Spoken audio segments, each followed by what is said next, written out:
बहुत बहुत धन्यवाद उपसभापति महोदय, मुझे आपने मौका दिया है बजट पर बात करने का।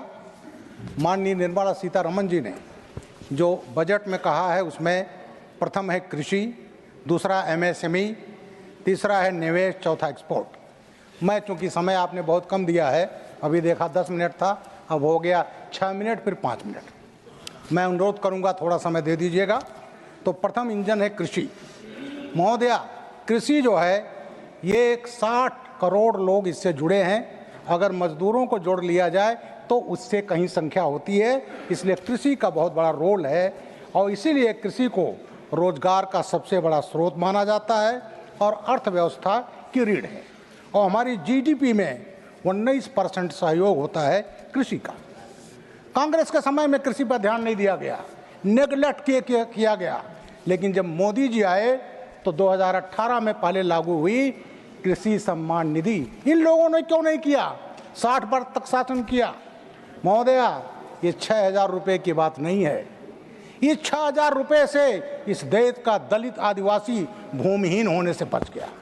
उसके पास 5 बिस्सा जमीन है, 10 बिस्सा जमीन है, वो कर नहीं पाता था, करता था तो मजदूरी।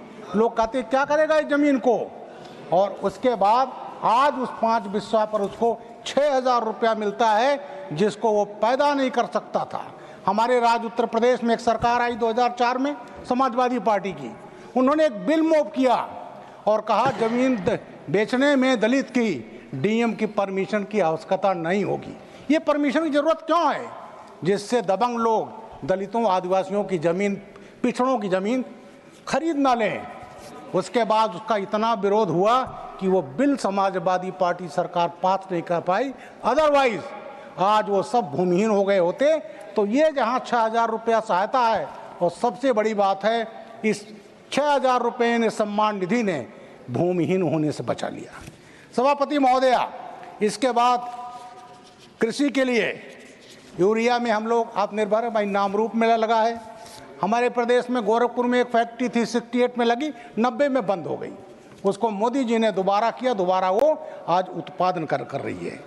तो इस तरह से तमाम सुविधाएं दी गई कृषि को, और कृषि के इसमें आज किसान हमारा खुशहाल हो रहा है।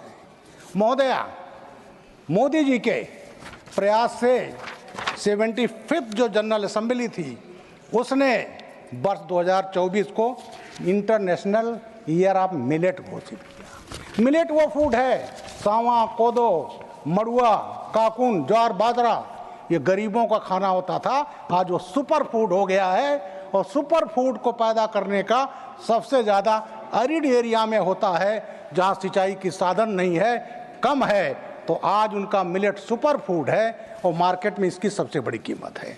सभापति महोदय, 38.4% मिलेट हम पैदा करते हैं जो हम एक्सपोर्ट कर रहे हैं। अब कांग्रेस के आता हूँ। कांग्रेस में क्या हुआ था? PL 480 1954 में लाया था, वो लाल गेहूँ। महोदय, अभी हमारे ये दीपक प्रकाश जी कह रहे थे झारखंड में गरीबी इतना है लोग कटहल का बीज खाते हैं। आप तो उसी क्षेत्र के रहने वाली हैं। उत्तर प्रदेश में मैं जानता हूँ, मैं सभापति में बताना चाहता हूँ, गोबरेला अनाज खाते थे। जो जानवर जब दवाई होती थी बैल खा लेता था, उसके गोबर से जो अनाज निकलता था साबुत, उसको धुल कर लोग खाते थे उत्तर प्रदेश में, मैंने अपनी आंखों से देखा है। तो कांग्रेस के ज़माने में गोबरेला अनाज, साखू के बीज, ये तमाम चीज़ें लोग खाते थे। और ये PL 480 1969 तक जारी रहा। अमेरिका चड्ढी गांठता था अपने हम इंडिपेंडेंट डिसीजन जब कांग्रेस लीन थी, कहते थे तुमको अनाज नहीं देंगे। आज इतना अनाज पैदा हो रहा है, 80 करोड़ से 80 लोगों को हम अनाज दे रहे हैं, एक्सपोर्ट कर रहे हैं। दुनिया के पेट भरने की क्षमता हमारी है। और उस PL 480 की एक सौगात कांग्रेस की अभी बाकी है, और वो सौगात है कांग्रेस ग्रास, पार्थेनियम। पूरे देश में वो उगता है, उससे अस्थमा पैदा होता है, एलर्जी पैदा होता है। तो कांग्रेस का PL 480 की सौगात आज भी बीमारी के रूप में प्रसिद्ध है। ये थी कांग्रेस का जो किसानों का इन्होंने किया। दूसरा है महोदया दलहन। दलहन ये प्रोटीन का सबसे मुख्य साधन है। ग्रामीण क्षेत्र में, हर क्षेत्र में इस पर ध्यान नहीं दिया गया। हमारा उत्तर प्रदेश दलहन का सबसे बड़ा उत्पादक है और अभी योगी जी के सरकार में 37% दलहन का उत्पादन बढ़ा है। मध्य प्रदेश वहाँ बढ़ा, महोदया 3 मिनट लूंगा मैं। और ये हाल है कि आज हमारा बुंदेलखंड सबसे ज़्यादा दाल का कटोरा हम कहेंगे सिंचाई का साधन नहीं था। माननीय अटल बिहारी वाजपेयी ने जब बेतवा और केन नदी का लिंक की शुरुआत की, उसको मोदी जी ने पूरा किया और आज बुंदेलखंड में जब से सिंचाई की सुविधा हुई है, आज वो धन धान से भर गया है।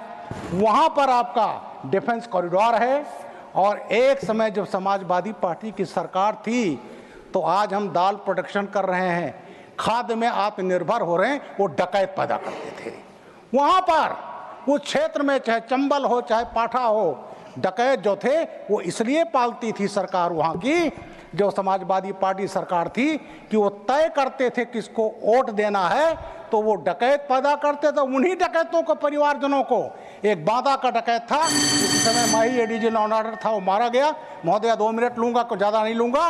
और उसके भाई को समाजवादी पार्टी सरकार संसद सदस्य बनाया, भाई भतीजों को बनाया उन्होंने MLA।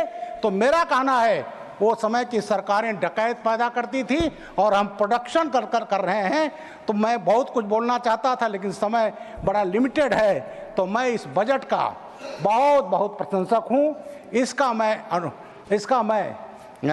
आपके माध्यम से मैं बधाई देता हूँ माननीय सीतारमण जी को।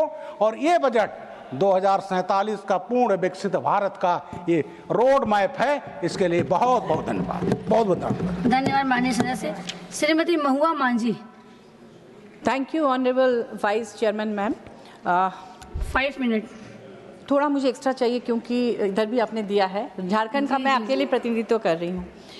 फाइनेंस मिनिस्टर और ऑनरेबल निर्मला सीतारमण जी द्वारा प्रस्तुत केंद्रीय बजट 2025-26 ने व्यापक आलोचना को भी जन्म दिया है।